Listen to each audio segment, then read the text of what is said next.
This next module is on Python loops. We're going to be using statements such as for or while to control the loops. Statements such as for loops are for looping a specified number of times where you know how many times you're going to be going through a particular part of the code, versus a while statement is when you enter a loop not knowing how many times you're going to go through that loop. So we're going to jump right in to the Jupyter Notebook, and this is going to be lesson number 7, which is going to cover the loops, and at the very end we are also going to go and work a little bit more on the project. Alright, so two basic types of loops. There's for and while, and let's just cover while loops first. While loops work by repeating until a condition becomes false, and the way they're coded can almost be said as a sentence. So while x is greater than 0, it's going to continue to execute that code over and over again. Now sometimes you get stuck in an infinite loop if it never becomes false. So you can stop an infinite loop by setting the value of true to become false in many ways. And one way is to make x less, and then it's going to eventually get below 0. Okay, so let's go ahead and just run this. I'm going to run this. Are you done yet? I'm asking the question at the very beginning. I'll change x to 8, and then while x is greater than 5, I'm going to print each time almost done, and I'll print x is 8, and then I'll make x 1 less, and then I'll start the loop over. It'll check that condition. Now x is equal to 7, which is greater than or equal to 5, and then it will start again by printing almost done and then a 7, and then it's going to make x is equal to 6. It's going to compare it. While 6 is greater than or equal to 5, print it, make it 1 less. It's going to equal 5 now, and then you'll print 5. It'll make x equal to 4, and now it gets to the point where 4 is not greater than or equal to 5. So now it becomes false, and the program is going to finish. So I could change this to something like 18. Alright, I'll see that it terminates. The very last one is equal to 5. I could also set this to something like 8.2, and then it's going to make that 1 less each time. You can see a little bit of round off error there as it does -1. Alright, so we can also change that to x minus equals 1 as a simplified way of making that less each time. Or I could do plus equals -1. Okay, I'd get the same answer. Alright, so you can also do the same with some of these other ones. Plus equal, multiply equal, divide equal, etc. Alright, so there is 15. I did x equals x times 3, and that equals 15, or you could do a shortened notation as x times equals 3, and that'll give you the same thing. Another thing that's used in while loops are the double equal symbols. So that just means when you use one equal sign, you're assigning a variable, but you can't do that in a while loop because you can't assign variables. You can't change this. In here, we're not assigning, we're comparing.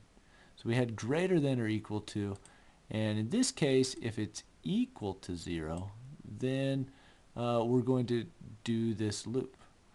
And I'm also going to show you here how to do a nested loop. So you can start one loop, and then inside this you might do this loop 1 time, or you might do it 10 times, and then start over on this loop and then do this 10 times. So do this loop a certain number of times and then go back up to this one. But this one, in this case, is just equals to 0. So it's only going to go through that loop one time. So first while loop, it's going to print 0. Second, and this is our nested loop right here, it's going to print 1. And then in the third while loop, we have while x is less than or equal to 5, and then it's going to make x 1 larger each time until it reaches 5, and that'll print out the very last one. Okay, so those are while loops. You do while, and then you have your condition, and then you put a colon, and then anything that's indented is going to be done that many number of times until the while condition becomes false. Now for loops, on the other hand, are useful, but they're a little bit more complicated because you have to tell it exactly how many times to go through that loop.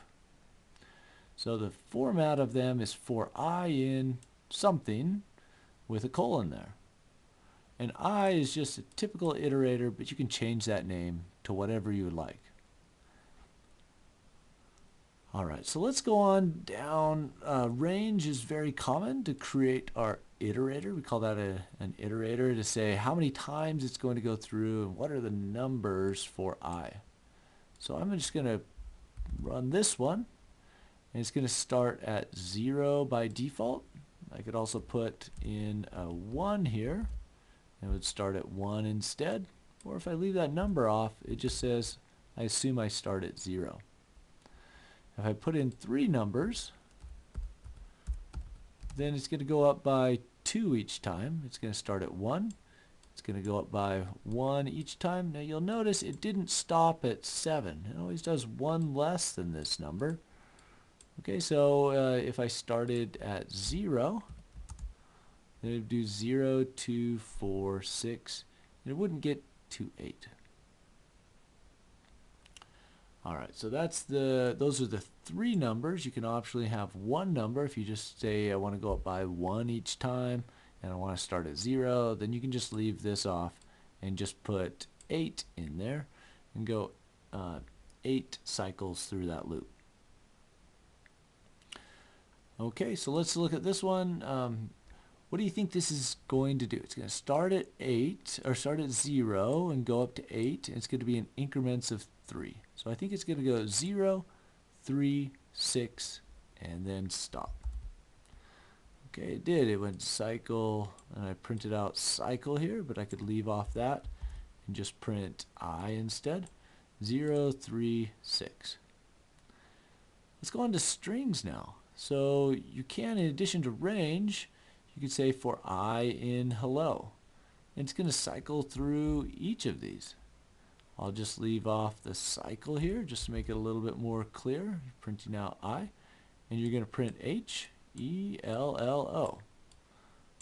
Okay, so it's going to go through the loop each time and just print that character. Alright, you can also enter a variable to control the number of for loop cycles. The variable in the for loop to determine the number of cycles. So you don't necessarily know when you start running this. You might get some user input, or this might be a result of a calculation. But we can put a variable in here instead of a number. We'll run this one. Okay, here we have x is going to be the iterator. We can change that to chickens, for example, and it'll add an S here one more time through the loop. Or we could change this down to 4, and then it's going to put in 4 right here. Alright, so the I variable, okay, for I in range or variable or string, it can be used during the repeated loop as well. So you can do calculations with it as well.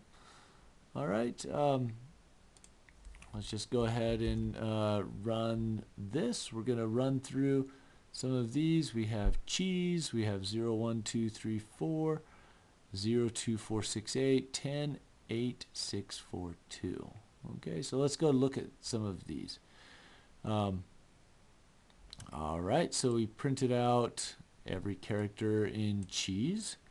We have for I in range 5, we printed out 0, 1, 2, 3, 4. It doesn't include the last one because 0, 1, 2, 3, 4, those are 5 values.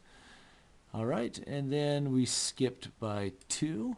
In this case, we started at 10, went down to 0, but went backwards. Alright, and that gave us the very final one that we saw, 10, 8, 6, 4, 2. And it doesn't do the last one, it won't do 0. Alright, here is the activity. We want to create a for loop that prints out each letter of your name backwards. Alright, and so we're going to enter your name. I'll go ahead and enter mine in. And we don't have any ending value here. We're going to use the length. We can print out the length of my name with this. That's going to give us a number. And so I'm just going to make that equal to n, the length of my name. Alright, and I can put that in here, n minus 1. Alright, the end value.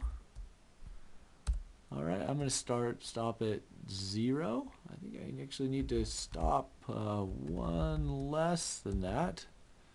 Let's just go ahead and try this. Alright, so I need to stop at -1. It's going to do NHOJ. So I just reverse the order of my name by printing out from n minus 1 to -1. Or I could have done something like n. Alright, and I'll do 0, -1, and then I can just put the -1 right here, and it would give me the same answer. Maybe a little bit easier syntax with this. Alright, when you run the code to turn on the heaters, you're going to want to make sure they work by putting your hand over them, observing the thermochromic paint. It'll turn pink when it goes over 37 degrees Celsius. So we want to use some of the functions from lesson 6. You can go back and review those if you don't remember them. We want to make a while loop that blinks on and off the hot LED light. If the temperature gets above 28 degrees C, then turn on the light, and it'll disconnect the lab after 3 seconds. You don't need to install the TC Lab again. If you've already installed it before, just import TC Lab. Alright, so here we're going to use a while loop to do this. And we're going to connect to the TC Lab, and then we'll do while, and this is going to be our lab.t1 is less than 28. Okay, if it's going to be less than 28, then what we want to do each time is go ahead and just print out the, let's go ahead and just print lab.t1, print out what the current value is, and then we'll do a time.sleep, and let's go ahead and sleep for 3 seconds, and then we'll check it again. So right at the very beginning, we're going to do Q1, and let's go ahead and set that to 100%. Alright, so it's going to keep going and check the value every 3 seconds. And while TC Lab is less than 28, that condition is going to be true, and it's going to do it again. It's going to print it again and then wait 3 seconds, and then print it again and wait 3 seconds until the temperature gets above 28. Alright, and then we will disconnect after I'll do one more, sleep for 3 seconds, and then we'll disconnect. Oh, okay, so let's set the heaters on. I guess I should have put this comment here, and then this is our loop, and then we will do a final lab.close. Alright, so let's go ahead and do this. And you know what, the other thing I forgot to do is blink the LED light. Okay, so what I'm going to do is just do kernel and I'll restart my kernel just to stop the execution of this loop. Okay, and you can do that anytime if you need to. Just stop a loop or stop the program from running. You can just restart the kernel. I'm going to unplug and replug in my temperature control lab as well. Alright, and let's go ahead and blink the LED as well. I forgot to do that in this one.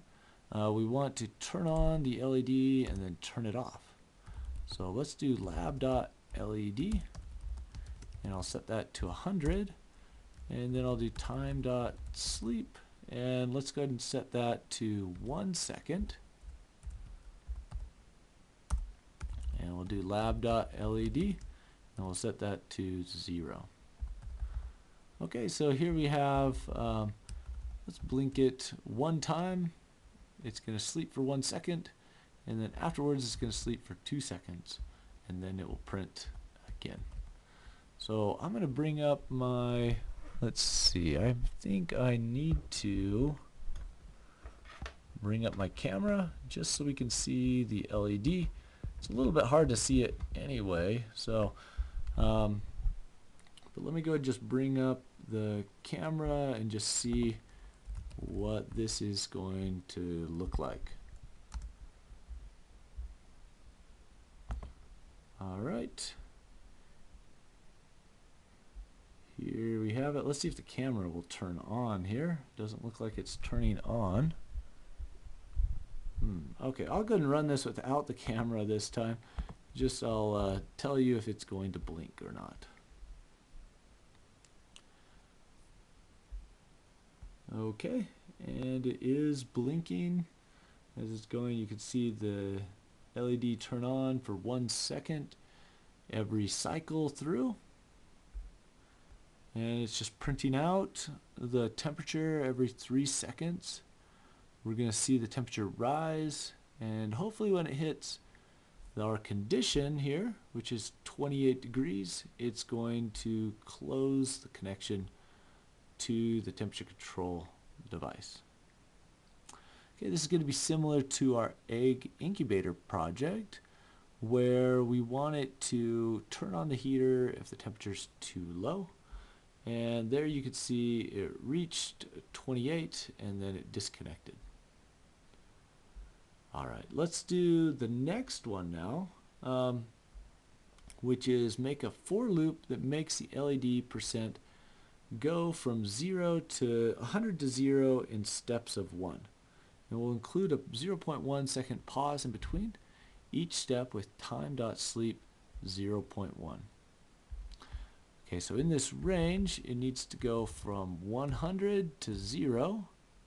I'm going to do negative, let's see, this is going to be, let's see, steps of 1. So I'm going to go negative 1, and then I'll go negative 1. If I put 0 here, it's going to go from 100 to 1, but never to 0, so I need to go 1 more because it's going to stop at 0. Alright, and then in here I'm going to have tclab dot I don't need TC lab, this is going to be lab.led, and then I'm going to set it to the value of I. Now in here I need to connect to the TC lab. Alright, and then at the very final thing I'm going to do lab.close. And let's go ahead and just run this. It should take about 10 seconds to run, and you'll see the LED dim from the brightest all the way down to the turning off. Alright, and let's go ahead and just print something in here. We'll print I just so we can see it. It'll print out 100 values, but we can easily scroll down as we go. And there's the LED percentage on. It's pausing for 0.1 each time. Alright, so that's it for the for loop and the while loop. We've done both of those. Let's get back to our project now. Okay, so now we have loops that we can use. We don't want to go the full 10 minutes here. We had 601 cycles. So let's create something here which is n, and we'll just go for 20 seconds. Alright, I'll do n, and then n plus 1. And then we can set that to 600 when we want to go the full test. Alright, here's our read temperature. And then we want to monitor for 10 minutes with this loop. So instead of copying this multiple times, we can go for I in range, and then we can put in n. In this case, it is going to be n plus 1. Alright, because we're going to have n plus 1 values there, and then we want to read temp, and then we'll put in the I value.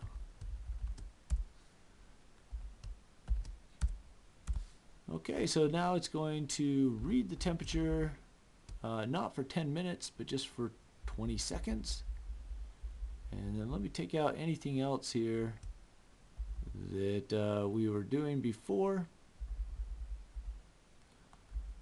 Okay, so we want to display the heater level with an LED.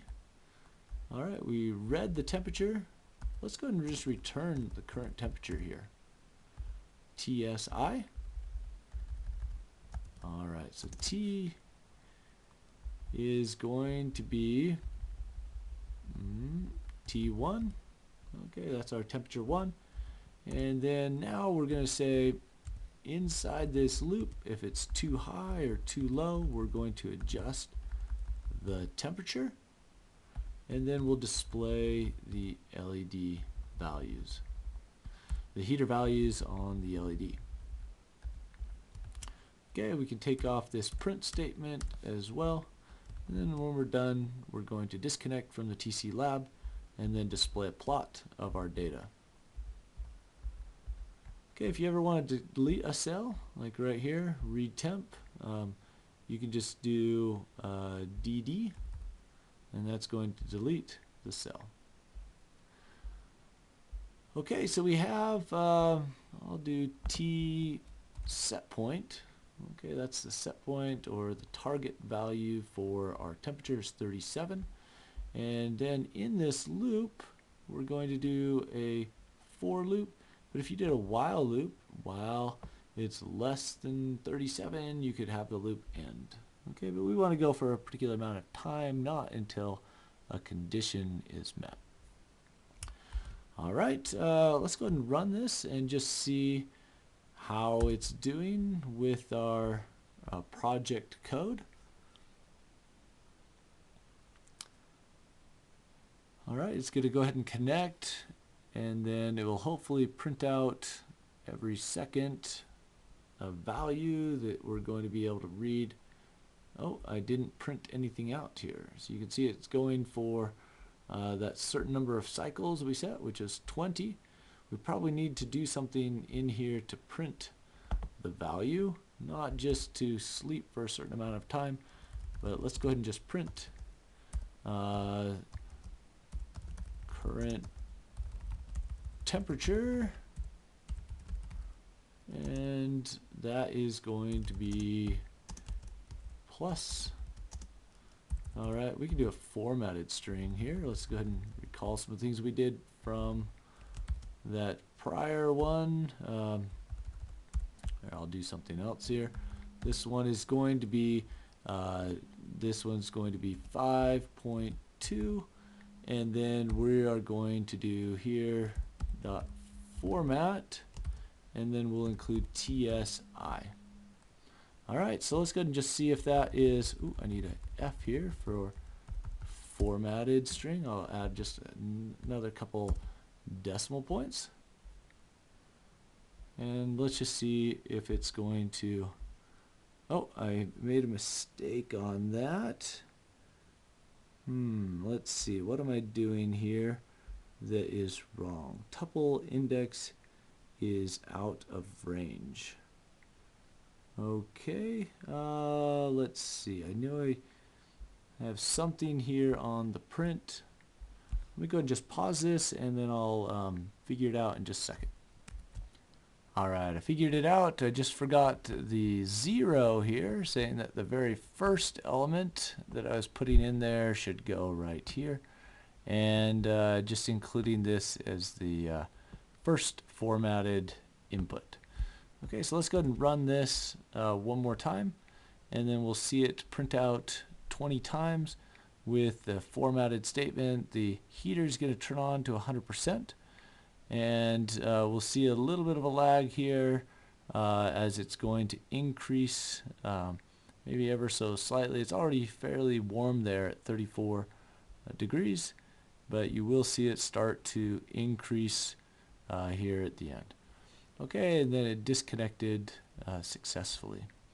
So in the next one, we're going to learn in lesson 8, we're going to learn about inputs, where during the execution of the program, we can request input from the user to be able to type something in and have the program do something differently based on interaction from that user.